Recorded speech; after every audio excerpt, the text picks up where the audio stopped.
Hi hello friends, welcome back to my channel Vasu Kannada vlogs. ತುಂಬ ದಿನ ಆಗಿತ್ತು ವಿಡಿಯೋ ಅಪ್ಲೋಡ್ ಮಾಡಿ. ಇವತ್ತಿನ ವಿಡಿಯೋಲಿ ನಾನು ಸಿಂಪಲ್ ಆ್ಯಂಡ್ ಟೇಸ್ಟಿಯಾಗಿರುವಂತಹ ನಿಮಗೆ ಸಾಂಬಾರನ್ನು ತಿಳಿಸ್ಕೊಡ್ತಾ ಇದ್ದೀನಿ. ಇದು ಬಂದು ಆಂಧ್ರ ಸ್ಟೈಲ್ ಪಪ್ಪು ಸಾಂಬಾರು ಅಂತಾರೆ. ನೀವು ಒಂದ್ಸಲ ಈ ಥರ ಟ್ರೈ ಮಾಡಿ, ನೀವೇ ಕಳೆದೋಗ್ತೀರಾ. ವಾರಕ್ಕೆ ಒಂದ್ಸರಿ ಆದರೂ ನೀವು ಪಕ್ಕ ಮನೇಲಿ ಮಾಡ್ಕೊಂಡು ತಿಂತೀರ, ಅಷ್ಟು ಚೆನ್ನಾಗಿರುತ್ತೆ. ಬನ್ನಿ ಈಗ ಹೇಗೆ ಮಾಡೋದು ಅಂತ ನೋಡೋಣ.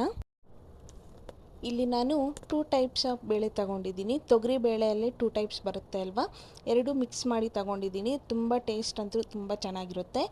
1 ಆನಿಯನ್ ತಗೊಂಡಿದ್ದೀನಿ, ಟೊಮ್ಯಾಟೊ 1-2 ತಗೊಂಡಿದ್ದೀನಿ, ಹಸಿಮೆಣ್ಸಿನ್ಕಾಯಿ 4-5 ತಗೊಂಡಿದ್ದೀನಿ. ಆ್ಯಂಡ್ ಇಲ್ಲಿ ಒಗ್ಗರಣೆಗೆ ಹಾಕೋಕ್ಕೆ ಖಾರದ ಪುಡಿ 1 ಟೇಬಲ್ ಸ್ಪೂನು, ಕೊತ್ತಂಬರಿ ಸೊಪ್ಪು, ಜೀರಿಗೆ ಆ್ಯಂಡು ಸ್ವಲ್ಪ ಗಾರ್ಲಿಕ್ಕನ್ನು ಜಜ್ಜಿ ಇಟ್ಕೊಂಡಿದ್ದೀನಿ, ಬೆಳ್ಳುಳ್ಳಿ ಮತ್ತು ಕರಿಬೇವು, ಇಂಗು ಮೇಯ್ನ್ ಇಂಗು ಹಾಕಿದ್ರೆ ತುಂಬ ಟೇಸ್ಟಿಯಾಗಿರುತ್ತೆ. ಇಂಗು ಸ್ವಲ್ಪ ತಗೊಂಡಿದ್ದೀನಿ. ಆ್ಯಂಡ್ ರುಚಿಗೆ ತಕ್ಕಷ್ಟು ಉಪ್ಪು, ಅರಿಶಿನ ಮತ್ತು ಸಾಸಿವೆ ಎಣ್ಣೆಯನ್ನು ತಗೊಂಡಿದ್ದೀನಿ.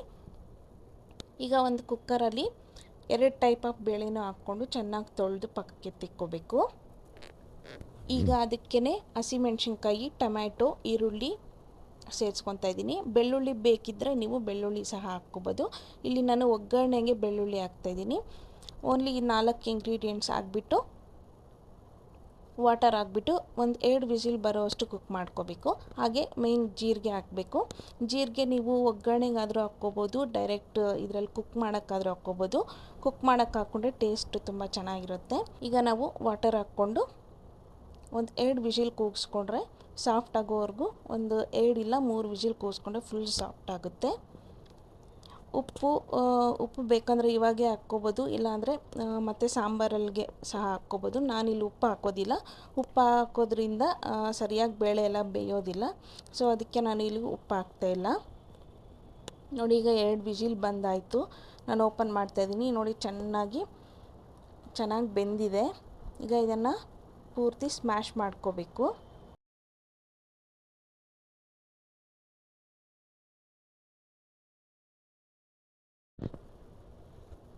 ಹಾಗೆ ಒಂದು ಅರ್ಧ ನಿಂಬೆಹಣ್ಣು ಗಾತ್ರದಷ್ಟು ಹುಣಸೆಹಣ್ಣ ನೆನೆಸಿಕ್ಕೊಂಡಿದ್ದೆ. ಅದು ಫಸ್ಟಲ್ಲಿ ಹೇಳೋದು ಮರ್ತೋದೆ. ನಿಮಗೆ ಹುಳಿ ಎಷ್ಟು ಬೇಕೋ ಅಷ್ಟು. ಇದಕ್ಕೆ ಜಾಸ್ತಿ ಒಂದು ಸ್ವಲ್ಪ ಹುಳಿ ಇದ್ದರೆ ಚೆನ್ನಾಗಿರುತ್ತೆ ಈ ಪಪ್ಪು ಸಾಂಬಾರಿಗೆ. ಒಂದು ಅರ್ಧ ಅಷ್ಟು ತಗೋಬೇಕು. ಈಗ ಒಗ್ಗರಣೆಗೆ ಪ್ಯಾನ್ ಇಟ್ಕೊಂಡು ಆಯಿಲ್ ಹಾಕ್ಕೊತಾ ಇದ್ದೀನಿ. ಆಯಿಲ್ ಇಟ್ಟಾದಮೇಲೆ ಸಾಸಿವೆ, ಕರಿಬೇವು, ಒಣಮೆಣ್ಸಿನ್ಕಾಯಿ ಎಲ್ಲ ಹಾಕ್ಕೊಂಡು ಚೆನ್ನಾಗಿ ಫ್ರೈ ಮಾಡ್ಕೋಬೇಕು. ಹಾಗೆ ಬೆಳ್ಳುಳ್ಳಿ ಜಜ್ಕೊಂಡಿದ್ವಲ್ಲ ಅದನ್ನು ಸೇರಿಸ್ಕೋಬೇಕು. ಒಬ್ಬೊಬ್ಬರು ಡೈರೆಕ್ಟ್ ಸಾಂಬಾರಲ್ಲಿಗೆ ಬೇಯೋದಕ್ಕೆ ಹಾಕ್ಬಿಡ್ತಾರೆ.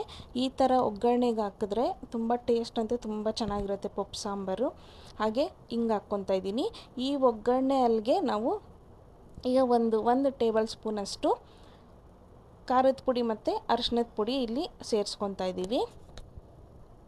ಇದರಲ್ಲಿ ಮೇನ್ ಸೀಕ್ರೆಟ್ ಇಂಗ್ರೀಡಿಯೆಂಟ್ ಏನು ಅಂದರೆ ಖಾರದ ಪುಡಿ ಒಗ್ಗರಣೆ ಅಲ್ಲಿಗೆ ಹಾಕೋದು.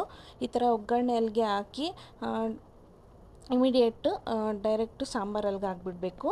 ಯಾಕೆ ಅಂದರೆ ಫ್ಲೇಮ್ ಆಫ್ ಮಾಡಿದ್ಮೇಲೆ ಖಾರದ ಪುಡಿಯನ್ನು ಹಾಕಬೇಕು. ಇಲ್ಲ ಅಂದರೆ ಖಾರದ ಪುಡಿ ಬ್ಲ್ಯಾಕ್ ಆಗಿ ಸೀದೋಗ್ಬಿಡುತ್ತೆ. ಒಂದ್ಸರಿ ನೀವು ಈ ಥರ ಟಿಪ್ಪನ್ನು ಟ್ರೈ ಮಾಡಿ ನೋಡಿ ನಿಮ್ಮ ಮನೇಲಿ ಸಹ.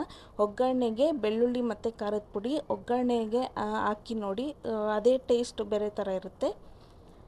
ಲಾಸ್ಟಲ್ಲಿ ಕೊತ್ತಂಬರಿ ಸೊಪ್ಪು ಹಾಕ್ಕೊಂಡು ಒಂದು ಕುದಿ ಬರೋವರೆಗೂ ಕುದಿಸ್ಕೊಂಡ್ರೆ ಸಾಂಬಾರು ರೆಡಿ ಆಗುತ್ತೆ.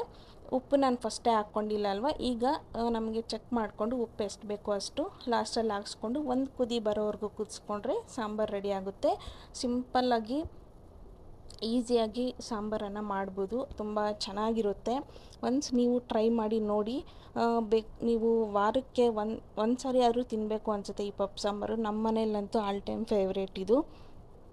ನಾವು ವೀಕ್ಲಿ ಇಲ್ಲ 10 ಡೇಸ್ಗೆ 2 ಟೈಮ್ಸ್ ಆದರೂ ಪಪ್ಪು ಸಾಂಬಾರು ತಿಂತೀವಿ. ನೀವು ಖಂಡಿತ ನಿಮ್ಮ ಮನೇಲಿ ಟ್ರೈ ಮಾಡ್ಕೊಂಡು ತಿನ್ನಿ.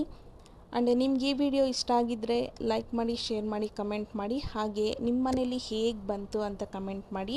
ಹಾಗೆ ನನ್ನ ವೀಡಿಯೋಸ್ಗೆ ಸಪೋರ್ಟ್ ಮಾಡಿ. ಹೀಗೆ ನನ್ನ ವೀಡಿಯೋಸನ್ನು ನೋಡ್ತಾ ಇರಿ. ಯಾರ್ಯಾರೆಲ್ಲ ನನ್ನ ವೀಡಿಯೋಸ್ ನೋಡ್ತೀರಾ ಅವ್ರಿಗೆಲ್ಲ ತುಂಬ ಥ್ಯಾಂಕ್ಸ್. ಆ್ಯಂಡ್ ನೆಕ್ಸ್ಟ್ ವೀಡಿಯೋಲಿ ಇದೇ ಥರ ಬೇರೆ ರೆಸಿಪಿಯೊಂದಿಗೆ ಸಿಗ್ತೀನಿ. ಬಾಯ್.